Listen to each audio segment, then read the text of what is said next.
Hello all viewers, and thank you for tuning into a webinar on the new IoT eSIM architecture. My name is Mikk Lemberg, and I'm from a company called IoT, and I'm very excited to moderate and lead this 45-minute discussion about the world of eSIM. In addition to the panelist discussion, we are also going to include some questions, frequently asked questions from the audience. And as the title suggests, we are discussing the new IoT eSIM architecture, the new standard that GSMA released last year. And technically speaking, it follows the SGP.31 and 32 specification. But without getting too technical before introducing the panelists, let's take a look who do we have around the table. So when we started to think about how to how to best introduce this complicated world of eSIM, then we thought of bringing together different perspectives about the value chain and the players involved in offering an end-to-end connectivity service built around eSIM. And that's why I'm joined by multiple representatives from 3 well-known companies, each of them bringing unique expertise to today's discussion. So to start from the very beginning, then obviously you need SIM cards, and that's why we have Thales here, represented by Stephane.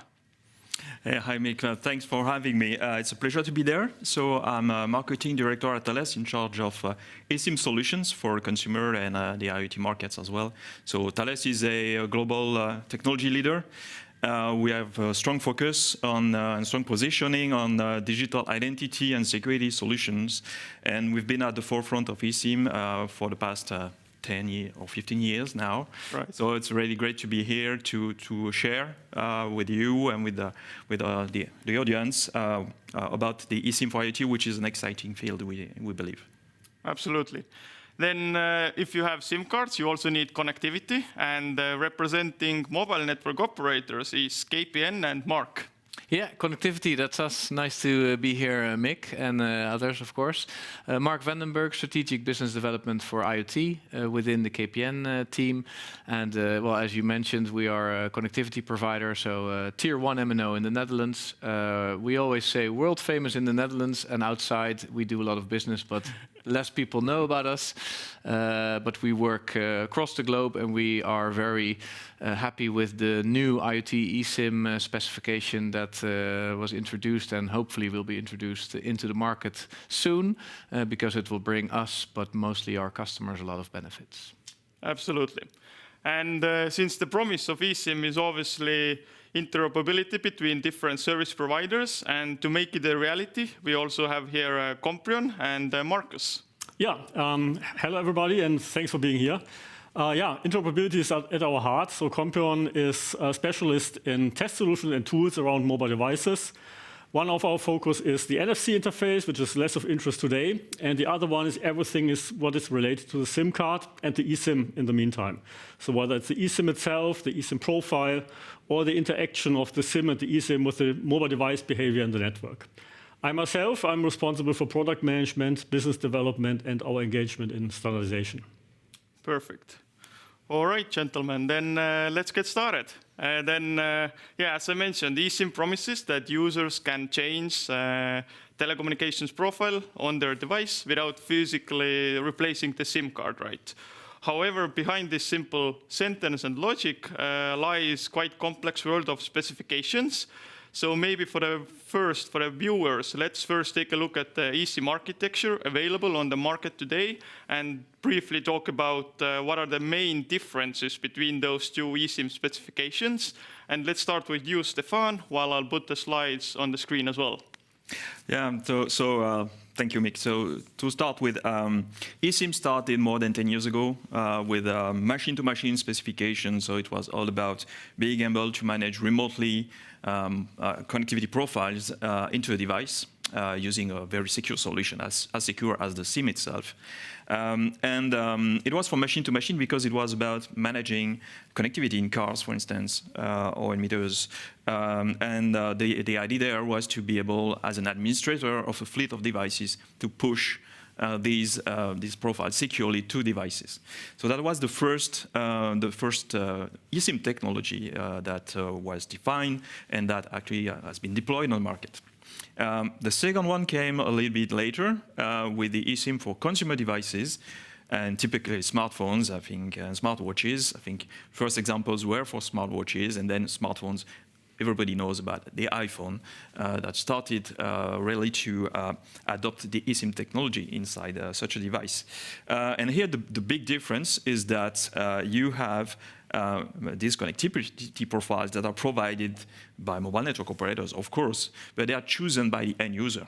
Mm-hmm. And therefore, the end user needs to take some actions, pick the right connectivity from her or him, and then request the download of this secure connectivity profile into the eSIM. So on the one side, you see on the slide here, on the left-hand side, you see the machine-to-machine architecture, where you have an entity storing the profiles, the SMDP, an entity that is actually going to distribute the profile, head the distribution, the SMSR for secure routing, and you have the device with the eSIM inside at the other end, at the other end of the secure channel, and the profile is pushed from these entities to the device. On the other side, so you have the SMDP Plus, which actually consolidates the features of the DP and the SR that was defined for machine to machine. There's just one entity holding the devices and distributing them to the end user, but on request. And that's the big difference. Mm-hmm. The end user will choose to download a certain profile and have it installed and deployed into typically the smartphone in order to enjoy connectivity from a mobile network operator. Right. Thanks for the overview, Stephane.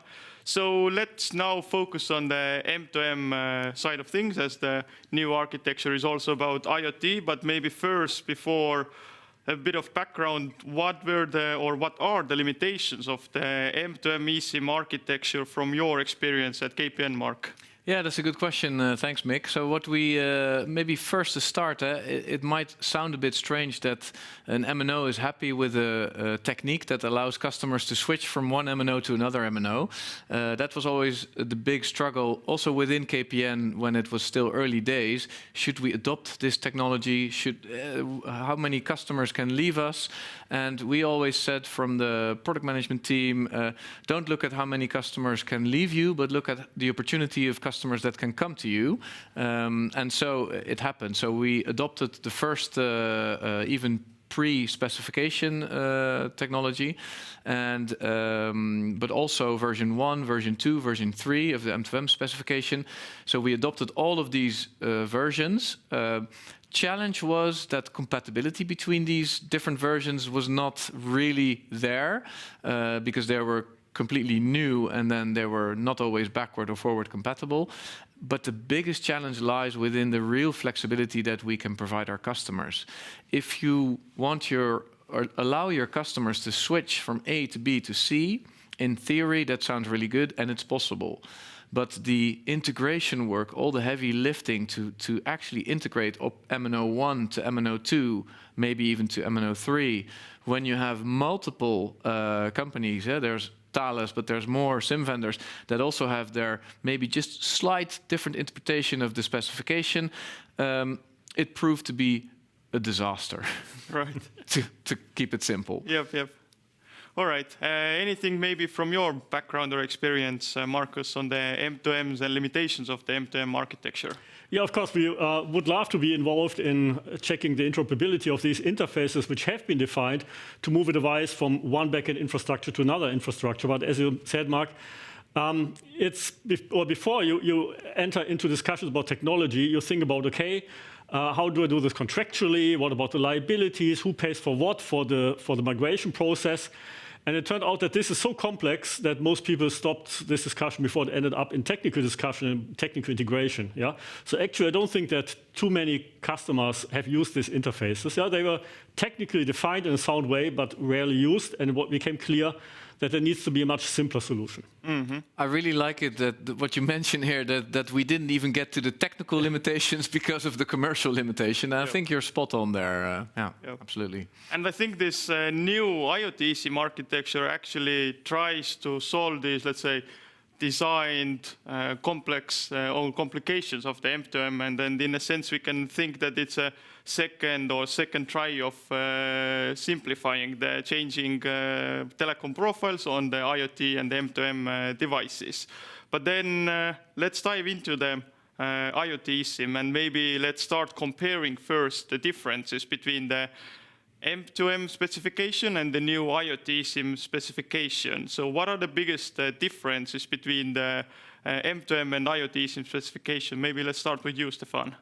Yeah, sure. So you've seen just before the machine-to-machine architecture. So one of the biggest change is to say, okay, these heavy lifting, these integration works that are required, because you need, we represented just one SMTP and one SMSR on the figure. But actually, if you want to move from one connectivity provider to another one, you need to have several of them.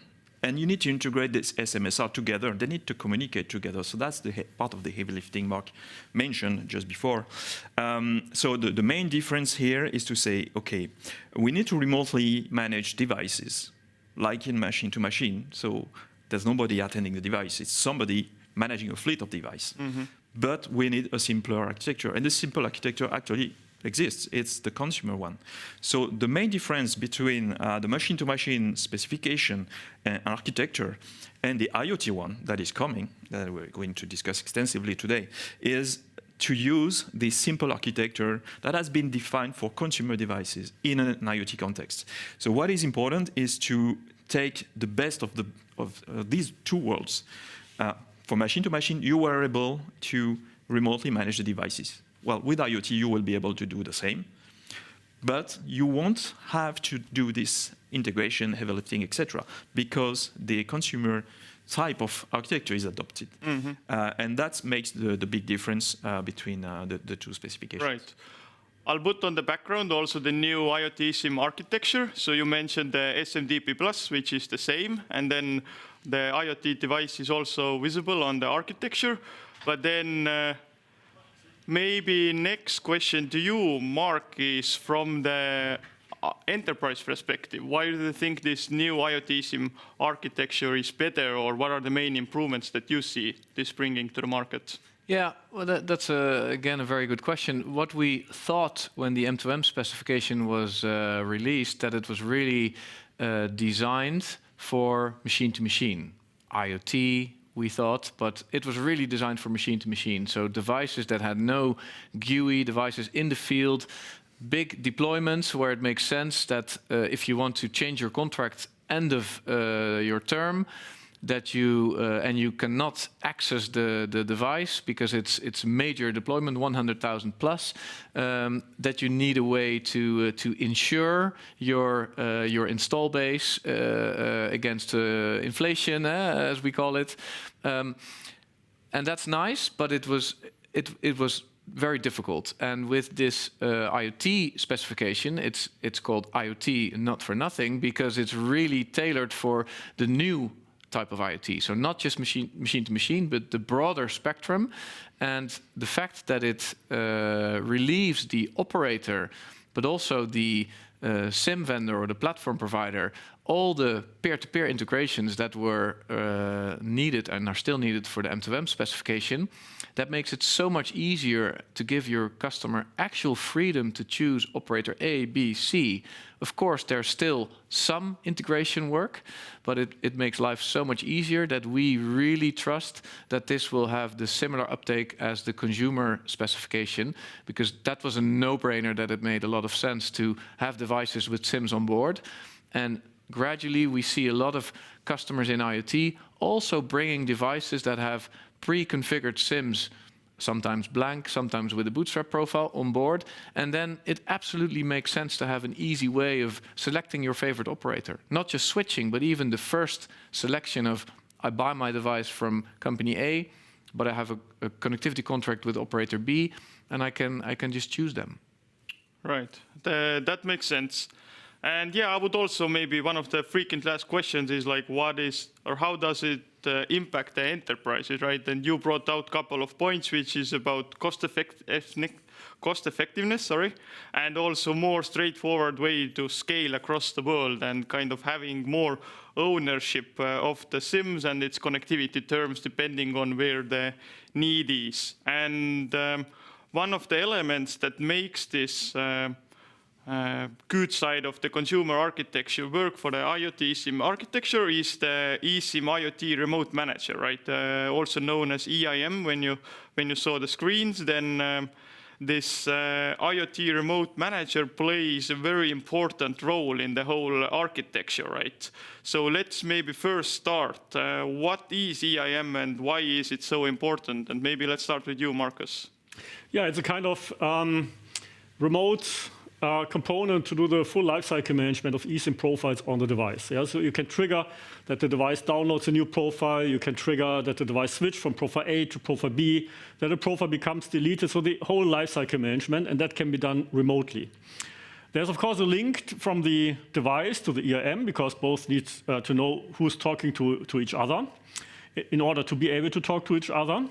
And then the eIM is then also the component which is then relevant for switching from one connectivity provider to another connectivity provider. And the good thing here is that this does not rely on a technical interface between the one backend infrastructure and the other backend infrastructure, for instance, the eIM or not the eIM. Yeah?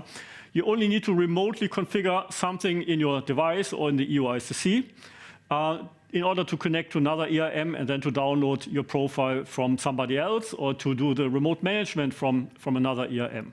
So that brings a lot of flexibility. And also with the eIM, we have a new communication relationship between two entities, yeah, the device and the EUICC and the eIM. And on this leg, the GSMA defined also then constrained protocols for narrowband networks. Yeah, you can use MQTT, lightweight M2M, and these kind of protocols which can deal with much less bandwidth. Yeah?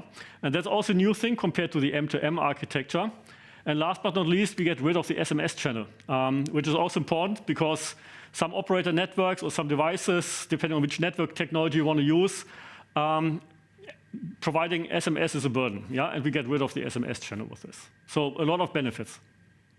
Yeah, I think SMS is a very important point that you mentioned, Markus, because we see in the IoT space, or many different verticals, of course, but some of them, they want to use devices that are built around batteries and that are deployed on the field for 10 years more. So having a super low power consumption is extremely important for these enterprises in terms of power consumption of the device. And for that, they want to embrace network technologies like narrowband IoT that has been designed for this, not only, it's also to be able to deploy underground more easily, to have better coverage, etc. But the first focus is really low power consumption. And in these networks, you don't have SMS usually. And that makes it, let's say, a no-go for machine-to-machine technology, eSIM technology, because you have to have this SMS channel available. So that's a very important addition of the eSIM IoT indeed. Yes. Yep, agreed.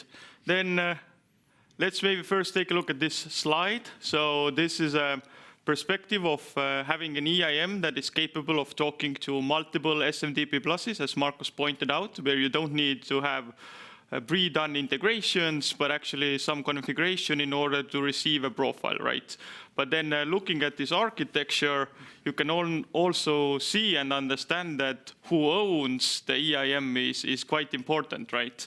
And then maybe also one of the limitations that Mark, you pointed out on the M2M side was who takes ownership and then to have to make the integrations in order to have a new profile from another MNO basically or competitor, right? So what's your view of like MNO providing the eSIM IoT Remote Manager to enterprises, or should they come to you already with pre-existing eIM, or where do you see this kind of conversations, or what should the enterprises think about it?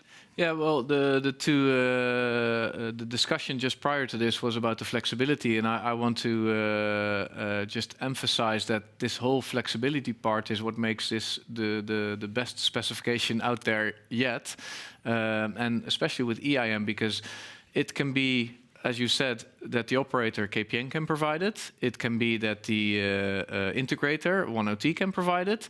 Thales can provide it. I don't know, Marcus, maybe even COMPRION can provide it in the future. So, or the customer can bring their own. It doesn't matter to the operator per se, or shouldn't matter to the SIM vendor or to the who's bringing what. It's there's a lot of flexibility, and even today, it's with this new specification, it's possible for example, KPN to acquire an SMDP Plus from company A, an EIM build your own, or take it from company B. Or so there's so many flavors, and because the EIM is specified properly, it should not matter, and with the emphasis on should, but I leave that to Marcus. Whether you have an EIM from A, B, C, D, they should all be able to communicate to each other. Yeah.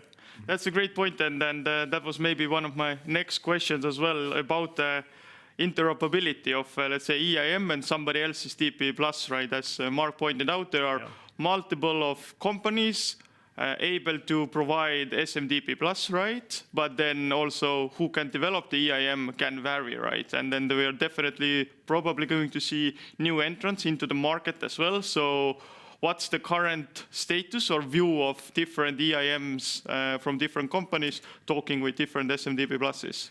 Yeah, you're perfectly right. I think that is one of the challenge, potentially, that we will see new vendors providing EIMs. And these vendors will not necessarily come from the telecommunications industry or from the SIM card industry. They may come from mobile device management companies, connectivity platform providers. So various kind of companies which are not used to this and which have not dealt with this technology before.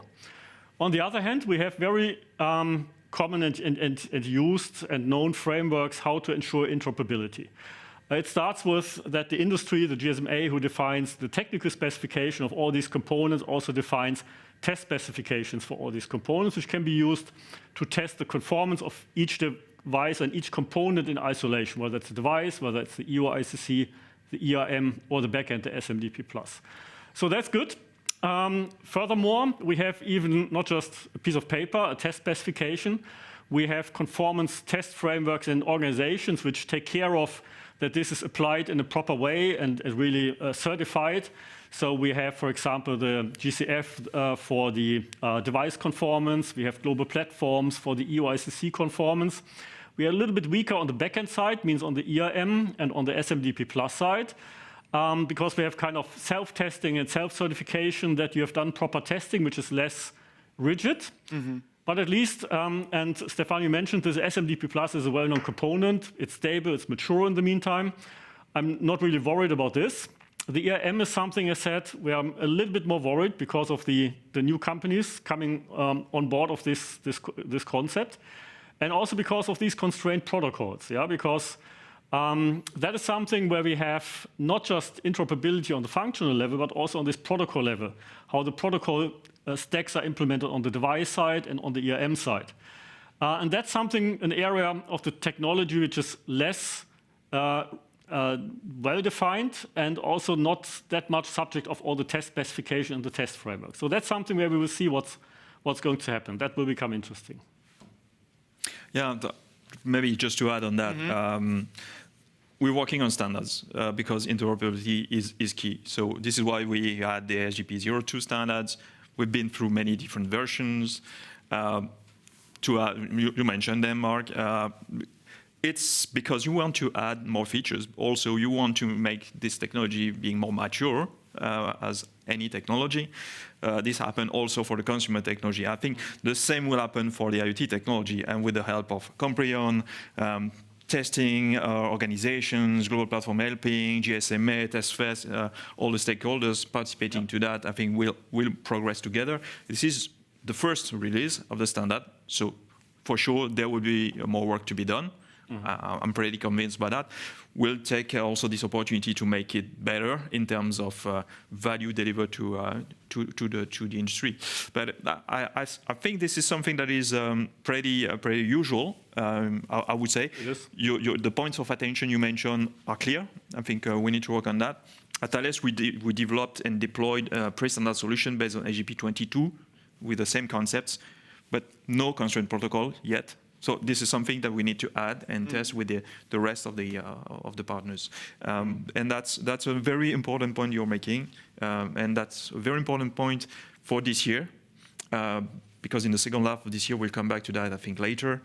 There's some activity that is going to take place just to address that, indeed.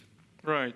Okay, that's a super insightful discussion. But then if you think about back on the IoT eSIM infrastructure, then also another element was the IoT Profile Assistant, right? Also known as IPA, which is a small application that is actually making the profile change happening on the device, right? And then GSMA has defined two options. So the IPA can either reside on the device or on the card, on the eUICC. And so I'll put the slide on back of me as well to show that there's the IPA ID, which means that the IoT Profile Assistant lives within the device, and then also IPA E, which means that the IPA is on the eUICC or in the SIM OS system, right? But then maybe one of the frequently asked questions is, as an enterprise, what should I consider, either to go with IPA E or IPA D, and is there even a difference between those two? What do you think as a eUICC manufacturer, Stephane? Yeah, so about IPA E and D, let's take a very quick step back. In the consumer architecture, this is called LPA, for Local Profile Assistant. And this is the piece of software that sits into your smartphone, for instance, to handle the interactions between the SMDP Plus and the eUICC. So the profiles can be downloaded and they can be deployed properly inside in the UIC, enabled, disabled, etc. As an end user, you will see on top of that graphical user interface, of course, that helps you configuring your smartphone, scanning a QR code, and so on and so forth. So that part will be on top of the LPA. Here we're talking about an IoT device. So the IoT device means nobody's attending it, no user interface typically, or maybe there's one button and one LED somewhere, and very simple, very basic. So this is very important to have this local assistant that is called IoT Profile Assistant, because it's an IoT device, of course.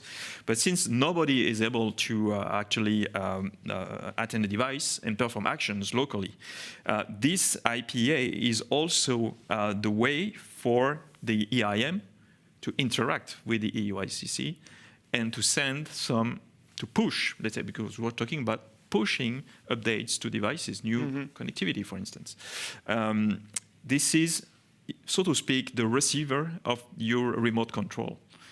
You have a TV set, you have a remote control, there's a receiver in the TV set. And here it's the same. This is the receiver inside the device or the eUICC. You need this feature absolutely. So now you can have it inside the device or inside the eUICC. The common setup for consumer is inside the device. Why is it so? Because if you have an iPhone, you have iOS inside, and iOS includes this LPA feature, and everything around it, that's easy. Same stands for Android devices. You have LPA developed by the Google teams and the Android teams, and they put it inside. You don't have to bother about it. You want to build a smartphone using Android, easy, you have it. Yeah. Just enable the LPA feature when you build your device. If you're an IoT device maker, an IoT enterprise, there's a different story, because usually your device won't use Android. Some of them can, but most of them don't. They can use Linux, real-time OS, and the number of platforms you can use to define your device is very, very large. So you won't get this IPA inside the baseline. So you have to develop it yourself, which can be an option, because maybe you want to have full control on all the software inside your device. The other option is that you don't have, because you don't have good background in cellular technology, because, for instance, you're connecting your devices for the first time and you have chosen cellular. Or your devices are connected using Wi-Fi, for instance, or another proprietary technology, and you want to move to cellular. At the end of the day, you don't know cellular very well, and you want to focus on your business. You don't want to increase your skills in the cellular technology. So here, what you can do is to take this IPA implementation inside the EUICC, because in a single package you get everything, the feature, the interoperability testing with EIMs is done, already guaranteed, and if you want to change your software or something in the middle, for instance, the cellular module, you keep the same EUICC, you change the cellular module, you change your software, well, the same EUICC will work. There's no dependency there because of the interoperability. So that's really a different manner, a different way to provide the same features, but depending on what your goal is, how mature you are, how many engineers can work on these things on your side, the enterprise can make a different decision. Go for the IPA-D or E. Can I ask a question on this to you, Stephane? So when this specification is fully out there and most important SIM cards can be ordered with the OS that also supports the IoT specification, do you expect Thales, but maybe also others, let's focus on Thales, to provide an IPA on every SIM? Will that be a standard feature to all your customers, or will that be something that is a value add and you can select as an operator or as an integrator, yes, I want it, or no, I don't want it? Well, I think in terms of product management, optimizing the portfolio, maybe we put it everywhere. It could be an option for you if you want to use it or not. The fact is that we believe there's a number of benefits in having the IPA-E version of it. But we're totally open if our customers don't want it. They don't buy it, they then don't use it. It's as simple as that. In theory, a customer that has the knowledge, savviness to build their own IPA, and even if they order a SIM, which is a Thales SIM, and that has an IPA on board in the SIM, the customer can say, I don't want to use that, I just want to use exactly. Maybe Marcus needs to help a little bit with testing. Maybe at some point. But what we have also services that come with our EUICCs, EIMs, standard EIMs, we have it. And we make sure they work with our EUICCs, with EUICCs of other players, other suppliers, and with configuration including IPA-D or IPA-E. So I think this flexibility, we talked about flexibility in the business agility, if you wish. I think it's very important for us to make sure it is still there, whatever the offer we propose to our customers. We don't want to lock them into a certain path. It has to be open. If you want to use IPA-D, so be it, no problem. We will support you. Okay. Maybe, now good point to have Marcus also have a say about IPA-D. So because this is another, let's say, way where there will be a lot of different builders coming up with this IoT Profile Assistant, right? And what does it mean to in terms of like connection to the EIM and also the different SMTP pluses? Yeah. So for many use cases, as you mentioned, Stephane, having the IPA in the EUICC makes a lot of sense and makes things easier. And then the other use cases, think about an automotive use case, where you have a device with a user interface, a graphical user interface, a human user sitting in front of the device and all this. So there are these devices where you may want to integrate part of the lifecycle management in the local software, in the local user interface, in the local usage processes of the device. They're both examples. From a testing perspective, I would say I don't really care, because on the one hand side, we test the EUICC functionality in isolation, irrespective of whether the EUICC already contains an IPA or not. And we test the device, and looking at the device from the outside, whether the IPA is in the EUICC or in the device, for testing purpose, we don't care. We do have two dedicated test specifications, one for the EUICC, one for the device, which is mainly the IPA interface. That will go into the GCF. The GCF is the conformance testing body for devices. And they will select from the GSMA test specification those test cases which the industry in total thinks are most relevant. And that will become part of device conformance testing for IoT devices. And that will become then tested for certified IoT devices according to GCF for most of the world, or the equivalent for the US is PTCRB. So we don't have to worry about a SIM or a device that will accept a command from the eIM towards the IPAD and IPAE, and then there will be a conflict of... that will not be the case, because that's what I would expect, right? I don't think so. So if the device manufacturer eventually who integrates these components into a device and engineers it, they will ensure that it's configured correctly, that the interface to the outside, to the eIM, is the one which they really want to use, either from the component which is located in the device or the component which is located in the EOSSC. That will not be a problem. So using one will probably disable the other? Yes. Okay, makes sense. That's good. So the time is running out. It's been a great discussion, but maybe to wrap up then, first of all, as an enterprise, then obviously all of the pieces are there to have a bit more streamlined global connectivity with multiple telecom options, and then changing the profile over there without much of a hassle, because an integrator or even a MNO can bring you the IPAE, the eIM, and also the DP Plus, basically, to have the connectivity, right? So, but you still have this flexibility to move away from this vendor or add a new network operator to the mix as well. But yes, I think, Stephane, you pointed out that this new IoT eSIM standard is relatively new. We are at version 1, and there are important milestones. So maybe if we wrap up this webinar, then everybody can spend 2 minutes in terms of like what will happen next, and what is something that we can look towards maybe this year and also next year. Like when will be the devices will be out there, and then what will happen next with the specification.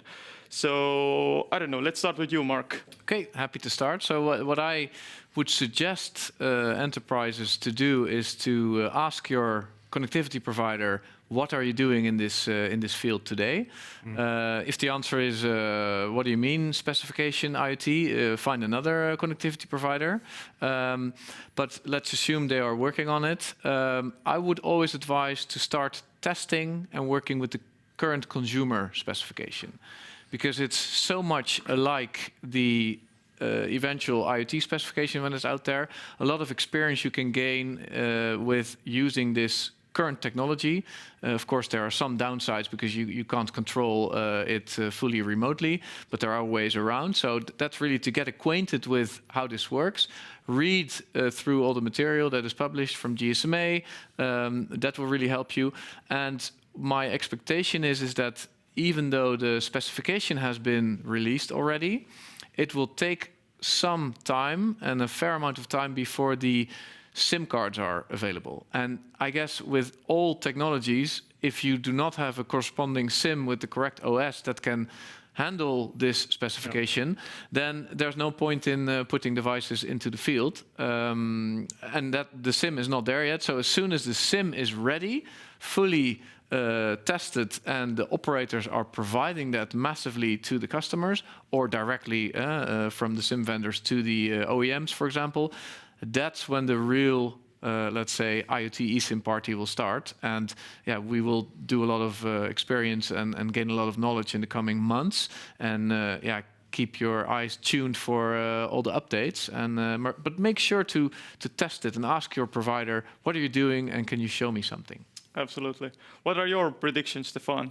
So first of all, I fully agree with Mark on the importance of testing, getting used to connectivity technologies and solutions, because I said it just before, we are working with customers today that are live with SGP.32 solutions with the same concept. So of course you don't have this constraint protocol available because it's part of SGP.32, which will come later. But you can still go for it and test and see how it works for you, how to optimize your business with these technologies. Then in terms of timelines, we're talking about an eSIM. So eSIM, EOSSC means certified products. You need to ensure the security level of these products before launching commercially. So SGP.32 products are not available today in a certified form. Why is it so? Because we have the technical specification, we have the architecture specification, the technical specification. We have, or will have very soon, the testing specification, and then the security certification guidelines, and all these things. You need to have all of them in order to launch the eSIM, the EUIC certification with independent third-party security laboratories, etc. And we all know that this takes several months. So you can say from today, as we speak, it will take at least 6 months to have commercial products. So we are considering eSIMs to be SGP.32 IoT eSIMs to be available commercially for commercial launches, not proof of concepts, but commercial launches by the beginning of next year, but it cannot be earlier for these reasons. In the meantime, you can test, figure out if you want the IPA E or D. Is it a good thing for you or not? Do you want to integrate everything inside your device management solution as an enterprise or not? Get it from a mobile network operator? There are so many things you need to take into account because it's open. It's not that it is complex, it is open for you to optimize your business. Right. Thank you. And what's your view on the market maturity and when we're going to have the, as Mark said, IoT eSIM party? Yeah, I think I mainly agree with what Stephane said. I think that makes sense because we work with each other to get the certified eSIMs out to the market. Yeah. So you said already the technical specifications out, the test spec will be out in a few weeks, I think. While you work on the EUICC products in your labs, we are working on the test tools already. At the moment, we are doing this based on an IoT EUICC simulation in software, which we have implemented in order to be able to start working on the tools and test solutions already, in parallel while companies like Thales are working on the EUICC. We will have towards autumn, towards the end of the year, the test tools and also the certified test tools. Also, the test tools need to go through certification so that we can provide these test tools, the certified test tools, to Thales and other companies so that you can get the certification done. And that ends up in the timeline you mentioned. Yeah, I fully agree. Great. So thank you, gentlemen, for joining the webinar. I think it's time to wrap up today's discussion. But yes, already mentioned a couple of times, then I believe from the IoT enterprises perspective, you're not missing out anything at the moment. Take your time planning your next deployments and designs. Talk to your current mobile network operator or integrator or manufacturer partner, and then kind of start learning about the IoT SIM specification and why and how it can be beneficial to your global deployments. And with that, I would like to say thank you to all the viewers. Thank you for tuning in, and hopefully we'll see you soon. Thank you. Thanks. Thank you very much. Thanks, and bye-bye.